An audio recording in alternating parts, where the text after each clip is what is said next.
In today's lesson, we are going to learn how to read and play pieces with a 3/4 time signature.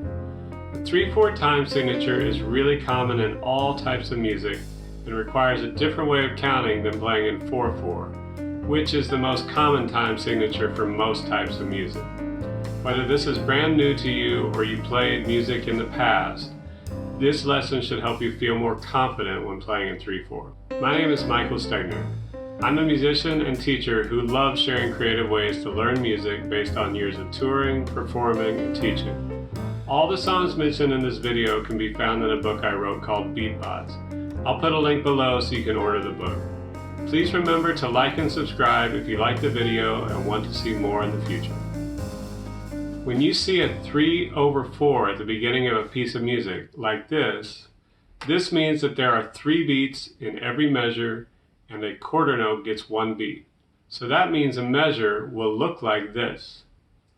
You can see the 3 quarter notes before the first measure ends. Songs in 3/4 are also called waltzes. Let's compare this to an earlier song in the book that was in 4/4. Do you see how this measure has 4 quarter notes?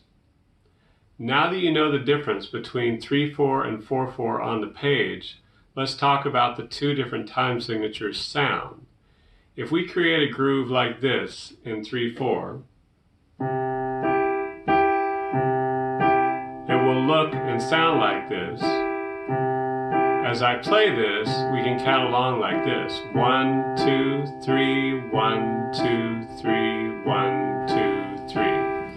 If we create a groove in 4/4, it would look and sound like this. As I play this groove, we can count it out like this. 1, 2, 3, 4, 1, 2, 3, 4. As you can hear and see, even though these grooves have a lot of similarities, they sound, feel, and look very different. Can you hear the difference between the 2? If not, listen to the previous part of the video a few more times until you start to hear the difference. Also, when you listen to your favorite music, try to count along and see if it's in 3/4 or 4/4. This is really good practice, even if you're not at the piano. There's one last thing that you see when reading songs in 3/4. It's a rhythm called a dotted half note. You also see this when playing songs in 4/4, but you see it a lot in songs that are in 3/4. It's because it lasts 3 beats and fits perfectly into a 3/4 measure. The reason it lasts 3 beats is because when you add a dot to a note, it adds half the value to a note. Since the half note gets 2 beats, the dot adds half the value to that note, so 1 extra beat. That gives us a total of 3 beats for the note. Get ready to see a lot of dotted half notes when you play pieces in 3/4 time. Let's take a look at how to play our first song, Waltzing Away, in 3/4 time. So ready? A 1, 2, 3, a 1, ready, go. Sol, fa, mi, re, 2, 3. Fa, mi, re, do, 2, 3. Sol, fa, mi, re, mi, fa, sol, re, do. See how that works? One rhythm combination while playing in 3/4 that tends to give people a tough time is this. It's easy to get twisted around when playing this one. The best way to work on this is to count to 3 as you're playing. This way you can keep your place in the measure and give each note its proper value. For example, counting and playing at the same time would sound like this. 1, 2, 3, 1, 2, 3. In the book, there's a song called A Little Lift that primarily focuses on this rhythm combination. Let's take a look at this song and play it together.